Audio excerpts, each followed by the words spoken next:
5번부터 10번까지 6문제가 있는데 이거는 3년 전 고등학교 3학년 9월 모의고사였습니다. 그러니까 이거는 이제 대수능 모의고사죠. 학력평가원에서 하는 그래도 조금 수준이 있었을 수도 있는데 생각보다 좀 오답이 많았어요. 선생님은 좀 그렇게까지 어렵다고 생각하지 않았는데 지금 사실 모든 문제를 다 설명을 드려야 됩니다. 일단 첫 번째 문단을 보시면 첫 번째 문단에서 기억 부분에 생산합화가 나와요. 일단 여기 나왔으니까 한번 써볼게요. 얘가 나오는데 얘는 지금 어떻게 생각을 하냐면 생산합화는 산업혁명을 통해 근대 도시 특유의 노동 형식이 형성되는 점에 관심을 기울였어. 그들은 우선 새로운 테크놀로지를 갖춘 근대 생산체제가 대규모의 노동력을 각지로부터 도시로 끌어모으는 현상에 주목을 했습니다. 일단 요게 이제 생산합화의 어떤 탐구 내용이라고 볼 수 있습니다만 그냥 문제를 푸는데 직접적으로 관련이 있지 않기 때문에 넘어갈게요. 자, 또한 다양한 특성을 지닌 사람들이 어떻게 대규모 기계의 리듬에 맞춰 획일적으로 움직이는 노동자가 되는가. 자, 일단 어떤 리듬이란 말이 나왔고요. 획일적 이런 말이 나왔습니다. 일단 획일적이란 말이 나왔을 때는 그렇게 좋은 느낌은 아니란 말이에요. 대표적으로 미셸 푸코라는 사람이 나왔습니다. 이 사람은 노동자를 집단 기준에 맞춰 금욕 노동을 하는 유순한 몸으로 만들어 착취하기 위해 어떤 훈육 전략이 동원되어 있는 연구를 했습니다. 착취란 말이 나왔어요. 부정적으로 보는가 지금? 또한 생산합화는 노동자가 기계화된 노동으로 착취당하는 동안 감각과 감성으로 체험하는 내면 세계를 상실하고 사물로 전락했다. 내면 세계 상실.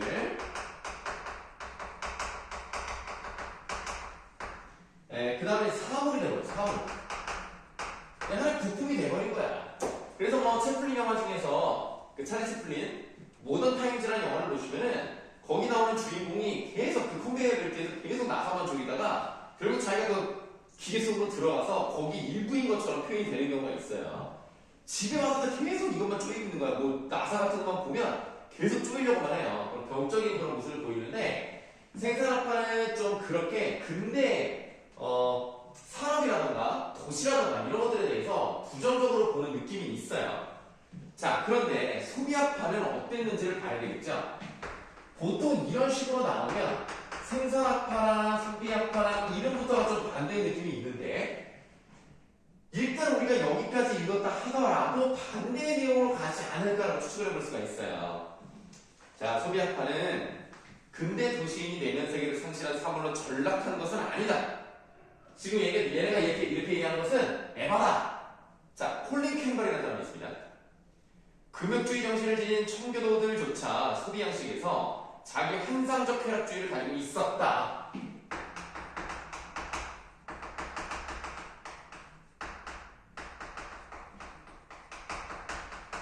별거 아니에요. 쉽게 말하면 내가 이렇게 열심히 돈을 벌어. 그 내가 나중에 이거를 차를 사야지, 집을 사야지 이런 걸 말하는 거야.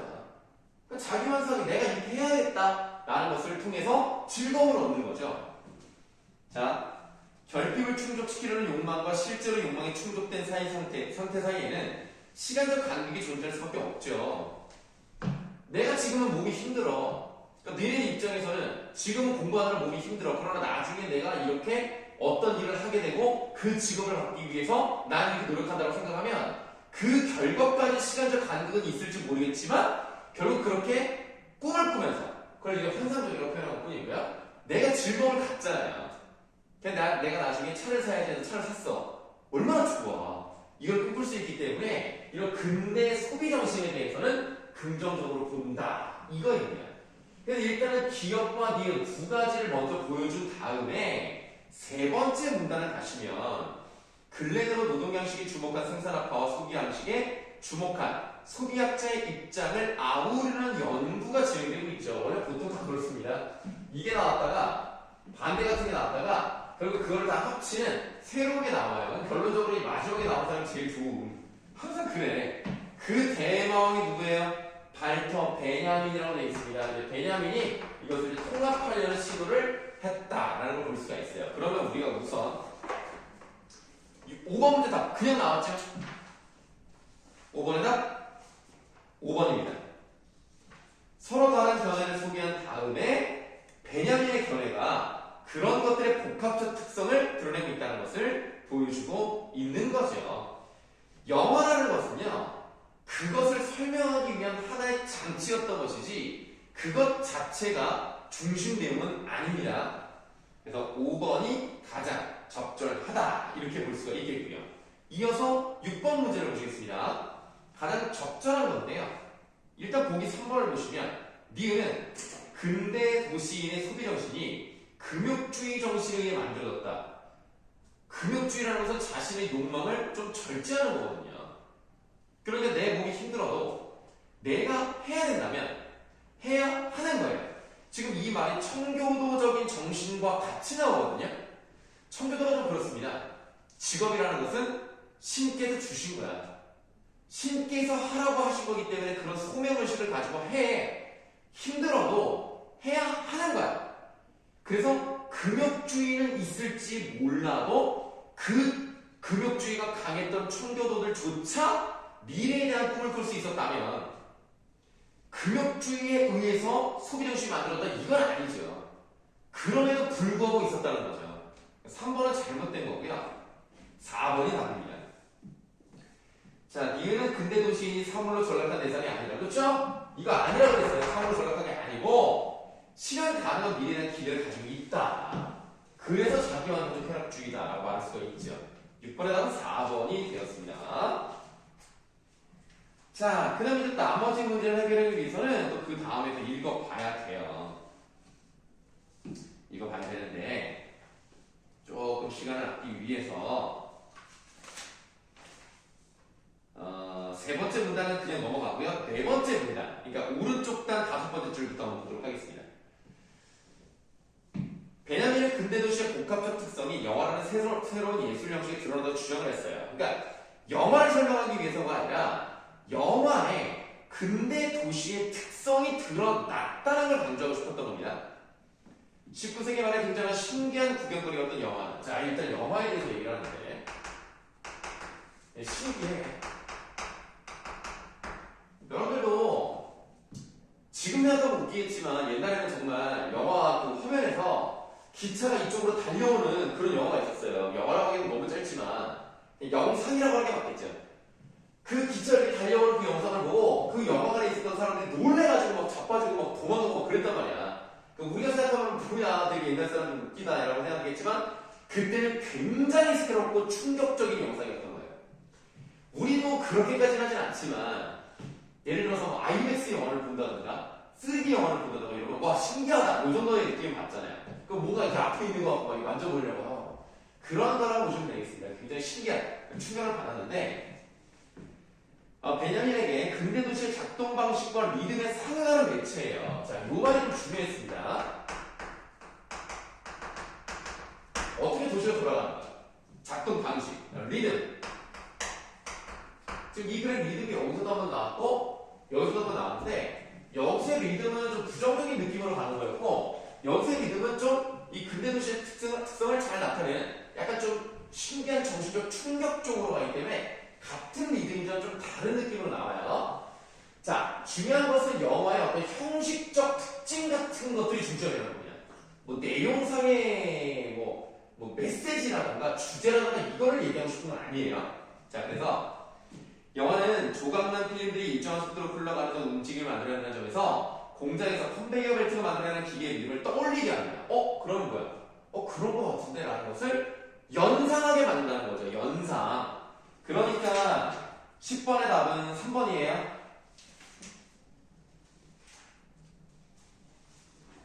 다시 이제 본문. 자, 또한 관객이 하는 카메라라는 기계장치 앞에서 연기를 해야 하는 배우나 자신의 전문 분야에만 참여하는 스태프는 작품의 전체적인 모습을 파악하기 어렵다. 불합화로 인해 노동으로부터 소외되어 있는 근대 도시인의 모습이 영화 제작 과정에서 드러난다라고 얘기합니다. 그러면 일단은 우리가 화면 속에서는 뭐 잘생기고 예쁜 그런 영화 배우들을 주로 보잖아요. 물론 뭐 배우들이 다 뭐 외모가 뛰어난 건 아니지만 일단은 이 화면 안에 들어있는 이 사람들을 중점으로 보고요. 이것을 찍고 있는 사람들 그 다음에 이 사람들은 뭐 의상을 준비하는 사람들, 뭐 미술 담당하는 사람들, 이런 사람들은 이 프레임 안에 없잖아요. 그러니까 얘네들은 스포트라이트를 받는데 얘네들은 그렇지 못하니까 소외된 모습이 나타난다는 점에서 근대도시의 특성과 유사하다 이렇게 보는 거죠. 자, 하지만 동시에 영화는 일종의 충격 체험을 통해 근대 도시인에게 새로운 감성과 감각을 불러일으키는 매체이기도 합니다. 충격. 와, 어떻게 이렇게 할 수가 있지? 뭐 여러분들이 아마 어벤져스는 봤을 수도 있는데요. 어벤져스 보면 정말 어마어마한 그 자본, 어마어마한 스케일. 영화도 길죠. 3시간 3분인가? 진짜 길죠. 그거를 쏟아 부어서, 그러니까 지금까지 나왔던 모든 영화 중에서 가장 제작비가 많이 들었던, 아주 쏟아 붓는 영화. 그럼 와, 이런 느낌이 들 수도 있죠. 뭐 나야 뭐 그 정도는 아니었지만 충격을 준다는 거예요. 자, 그래서 예측 불가능한 이미지의 연쇄로 이루어진 영화를 체험하는 것은 이질적인 대상들이 복잡하고 불규칙하게 뒤섞인 도시 근대 일상 체험과 유사하다. 이질적인 대상들이 하나가 되어 있는 거예요. 이런 것들이 이제 근대 도시의 특성과 비슷하다. 이렇게 얘기하네요. 서로 다른 시 공간의 연결, 카메라가 움직일 때마다 변하는 시점, 느린 화면과 빠른 화면의 교차는 영화의 형식 원리는 이란 말이 나왔어. 내용에 대한 얘기는 없어요. 정신적 충격을 발생시킨다. 그럼 이제 여기에 관련된 문제를 풀어야 되기는 하는데, 좀 읽어보면, 영화는 보통 사람의 육안이라는 감각적 지각의 정상적 범위를 넘어서 체험을 가져다 준다. 왜냐면 이러한 충격 체험을 환각, 꿈의 체험에 빗대어 시각적 무의식이라고, 시각적 무의식이라는 말을 했습니다. 자, 그러면 우리가 동그라미 가와 관련해서 7번 문제를 풀어야 되겠네. 7번 적절하지 않은 거. 일단 3번은 나왔죠? 충격. 일상생활에 유발되는 충격은 유사하다. 이거 맞아요. 보기 4번. 촬영 기법이나 저기 잘못되어 있어요. 2번. 영화가 다루고 있는 독특한 주제에서 발생한다. 요게 틀렸죠. 주제에 대한 내용은 없습니다. 형식 원리입니다. 형식 원리. 7번 답은 2번이 되겠고요. 이어서 8번도 보시겠습니다. 미끄를 바탕으로 보기를 이해해야 할 건데요. 지금 보기 박스에서는 베르토프의 영화가 나와 있어요. 이 베르토프 영화는 베냐민이 얘기한 거랑 조금 다른데요. 자, 두 번째 줄부터 볼게요. 베르토프는 다중화면 화면을 분할 등 다양한 영화 기법을 도입하여 도시의 일상적 공간을 새롭게 재구성하고 있다. 이 영화는 억압의 대상이던 노동자를 생산의 주체이자 새로운 시대의 주인공으로 묘사합니다. 영화인도 노동자 중 한 사람을 생각했던 베르토프는 영화 속에서 주체적이고 자율적으로 영화를 제작하는 영화인의 모습을 보여줍니다. 이 부분이 중요했죠. 자, 아까 베냐민을 뭐라고 했냐면 이 화면 안에 들어있는 애들은 스포트라이트를 받아요. 근데 얘네들은 뭐라고 그랬어요? 소외된다고 그랬죠. 근데 지금 베르토프는 뭐라고 그랬어요?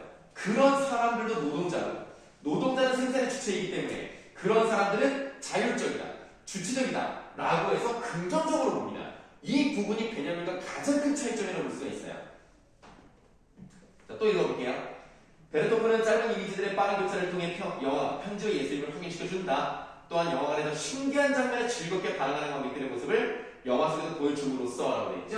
요거는 비슷하네요. 영화 신기하게 바라보는 그런 모습이기 때문에 요 점은 베르토프와 베냐민이 비슷한 얘기를 하고 있다라고 확인해 볼 수가 있겠습니다. 자, 그러면 보기 3번을 보세요. 베르토프가 다양한 영화 기법을 통해 일상 공간을 재구성한 것은 시각적 무의식을 유발할 수 있다. 그거는 맞네.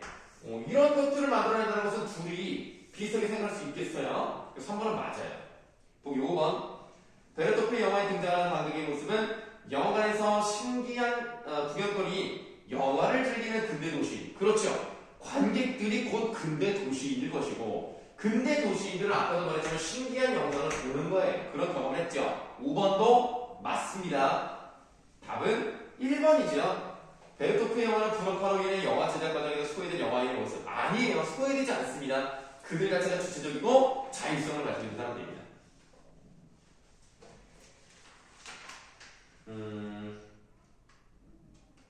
그냥 바로 9번 갈게요. 베냐민이 말한 근대도시를 이해한 내용으로 적절히 안으로 흘러버려야겠다. 보기 2번 보세요. 소비 행위가 노동자에게 복합 체험을 가져다주는 공간이다 라고 되어 있는데요. 여기 이제 아까 시간을 좀 아끼기 위해서 세 번째 문단을 넘어가긴 했습니다만은 그런 내용이에요.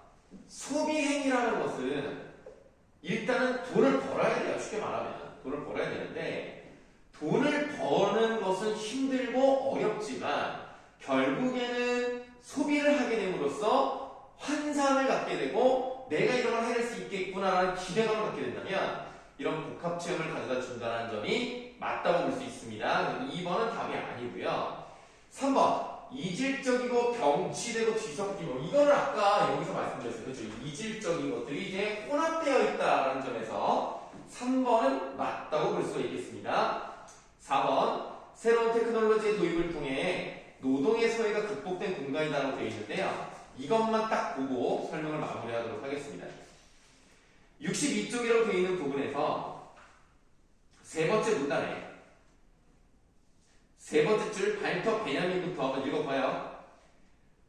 발터 베냐민은 이러한 연구의 선구자 중 한 명으로 재발견 되었다. 그는 새로운 테크놀로지 도입이 노동의 소외를 심화한다는 점은 인정했죠. 인정했습니다. 네, 그래서 9번에 4번이 잘못되었다. 이러면은 답은 다 말씀드린 거죠.